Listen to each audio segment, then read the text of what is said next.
Recognized for 5 minutes. Thank you, Chairman. Let's examine what we're discussing here. At the time of its failure, Silicon Valley Bank was the 16th largest bank in the United States, with its assets more than tripling from $71 billion in 2019 to over $200 billion at the end of 2022. Obviously, we all know banks have its responsibility to manage its operation well. Unfortunately, our economy facing inflation not seen in decades and increasing interest rates, supervisory missteps at the federal and state level failed to correct and mitigate SVB's rapid growth in its balance sheet and management risks. Mr. Barr, yesterday you mentioned that you first heard about SVB's interest risk and liquidity management, those issues back in February of this year.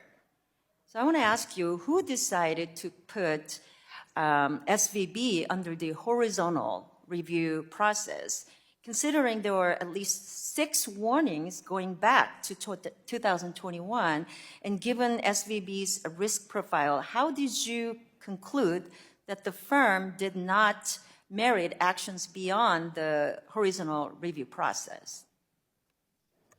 Thank you, Representative Kim. I think it, that's one of the things we're trying to figure out in the review. The supervisors on the ground saw the risk that you described, saw the interest rate risk, and saw the liability risk. They required the firm to make changes. The firm didn't make those changes in time. The concern of supervisors grew. You can see that from the fall of 21 to the deficiency rating in 22, and then further action that year. But you're absolutely right that at the end of the day, the bank failed, and so we need to look at... Well, it seems to me, reclaiming my time, it seems to me that you could have considered downgrading ratings or considering enforcement actions. And to me, it seems that supervisors kicked the can down the road and couldn't consider the full consequences of the inaction. But I want to ask the next question. In February, the Fed reported in its January Senior Loan Officers Opinion Survey that it is seeing tighter credit conditions. So it seems to me SVB's failure will only serve to exacerbate the tighter credit conditions. So I'm worried that as entrepreneurs, they will soon find it more difficult to get a loan or credit to expand their businesses and hire workers due to tighter credit conditions. So, Mr. Barr, I want to ask you, how will you consider tighter credit conditions as part of your holistic capital review and Basel III endgame reforms? So we're looking to review our capital requirements not for the current situation, but for the long term. Any capital requirements that we consider would go through notice and comment rulemaking and have a transition period, so they would not apply to the current economic circumstances that we're in. We're thinking about the long-term effects. We are, of course, paying attention to tightening credit conditions as part of our monetary policy decisions. Those factor into our forecast for the economy and therefore into our interest rate decisions. Well, I'm asking you to please pause and keep the current market volatility and uncertainty in mind as you do that. Let me ask you, Mr.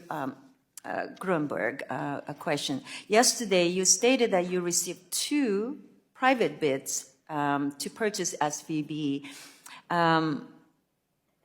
This is after the FDIC was appointed as a receiver, and you said one was invalid because it did not get the approval of the board.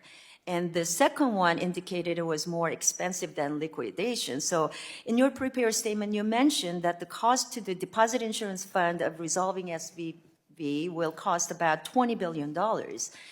Can you tell us why FDIC board decided to deny the first bid? And did you see the second bid as more expensive than the $20 billion incurred by the insurance fund?